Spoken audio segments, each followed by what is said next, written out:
Halo, selamat pagi.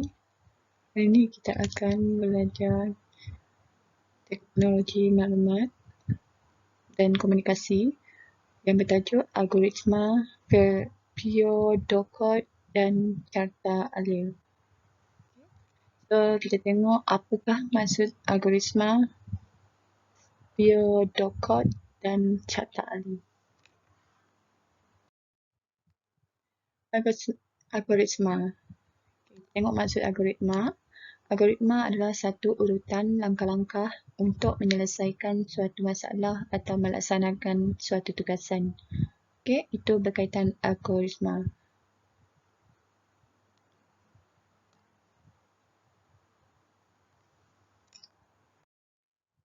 Okey, mari kita lihat apa maksud pseudocode. Pseudocode adalah satu set pernyataan dengan menggunakan bahasa biasa dan menunjukkan langkah melaksanakan tugas dari mula hingga tamat. Okey, nanti awak akan lebih faham bila tengok contoh dia nanti, okey?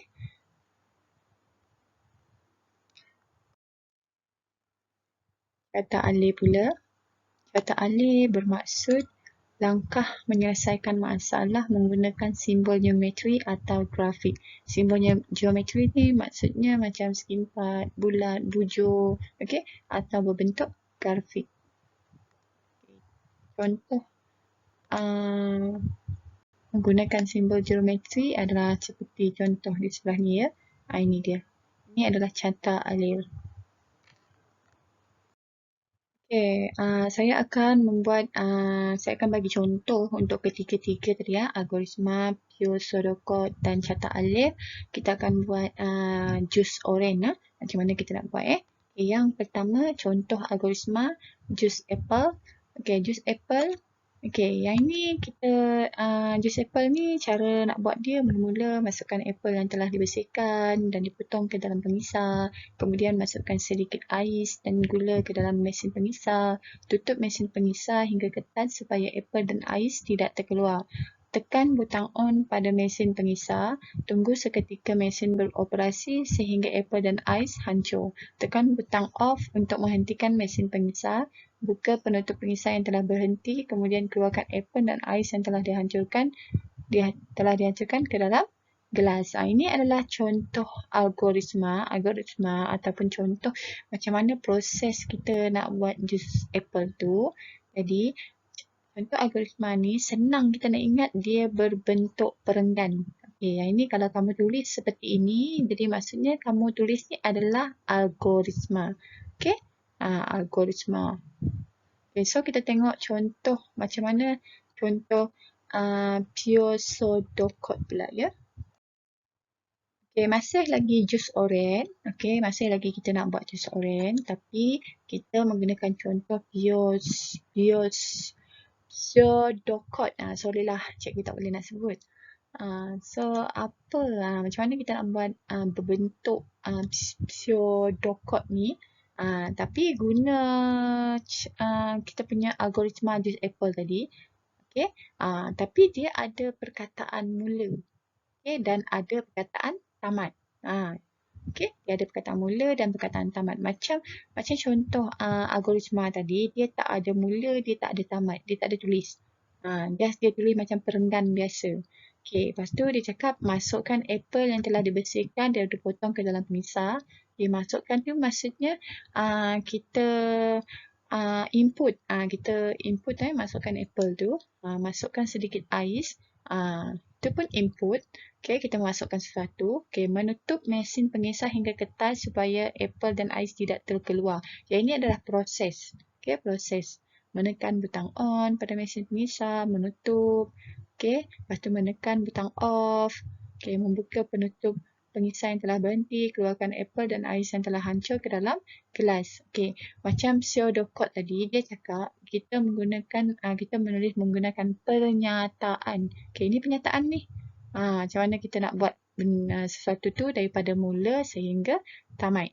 Macam Contoh macam algoritma tadi, dia macam berbentuk karangan. Macam mana kita nak buat sesuatu tu dan ada dia punya penanda wacana apa semua. Tapi untuk contoh pseudocode ni, dia tak ada.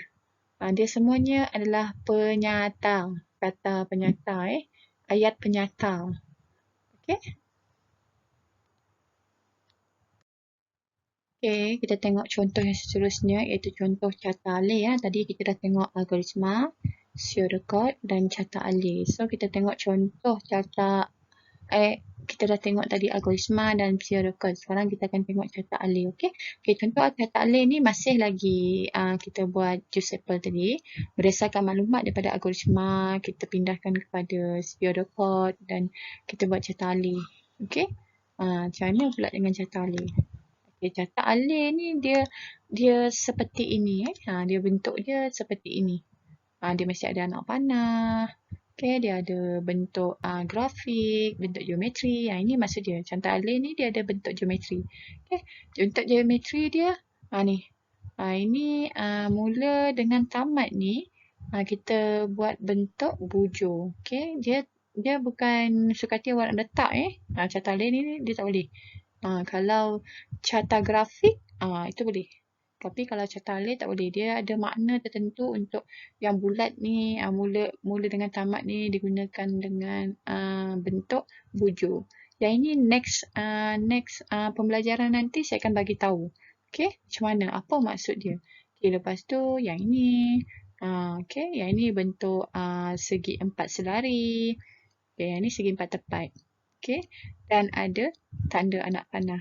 Yang maklumat yang ditulis di dalam pseudocode tu tadi, just kita masukkan dalam bentuk-bentuk ni. Bentuk grafik. Jadi dia yang ini dikatakan carta alih. Okey.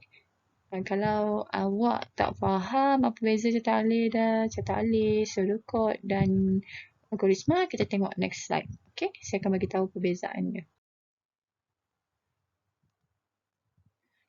Perbezaan antara algoritma, pseudocode dan carta alih.